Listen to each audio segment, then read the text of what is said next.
جو لوگ شرک کرتے ہیں وہ کہیں گے کہ اگر اللہ چاہتا تو ہم شرک نہ کرتے اور نہ ہمارے باپ دادا شرک کرتے اور نہ ہم کسی چیز کو حرام ٹھہراتے.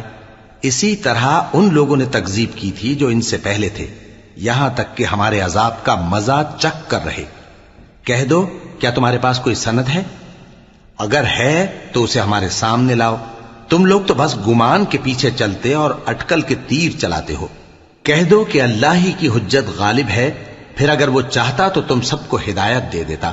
کہو کہ اپنے گواہوں کو لاؤ جو بتائیں کہ اللہ نے یہ چیزیں حرام کی ہیں. پھر اگر وہ آ کر گواہی دیں تو تم ان کے ساتھ گواہی نہ دینا اور نہ ان کی خواہشوں کی پیروی کرنا جو ہماری آیتوں کو جھٹلاتے ہیں اور جو آخرت پر ایمان نہیں لاتے اور بتوں کو اپنے پروردگار کے برابر ٹھہراتے ہیں. کہو کہ لوگو آؤ میں تمہیں وہ چیزیں پڑھ کر سناؤں جو تمہارے پروردگار نے تم پر حرام کر دی ہیں. ان کی نسبت اس نے اس طرح ارشاد فرمایا ہے کہ کسی چیز کو اللہ کا شریک نہ بنانا اور ماں باپ سے بدسلوکی نہ کرنا بلکہ حسن سلوک کرتے رہنا اور ناداری کے اندیشے سے اپنی اولاد کو قتل نہ کرنا، کیونکہ تم کو اور ان کو ہم ہی رزق دیتے ہیں.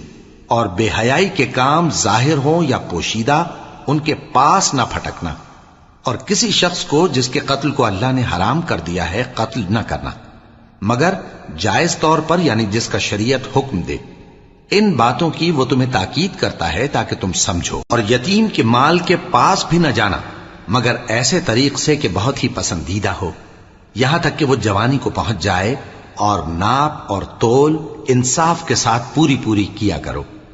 ہم کسی کو ذمہ دار نہیں بناتے مگر اس کی طاقت کے مطابق.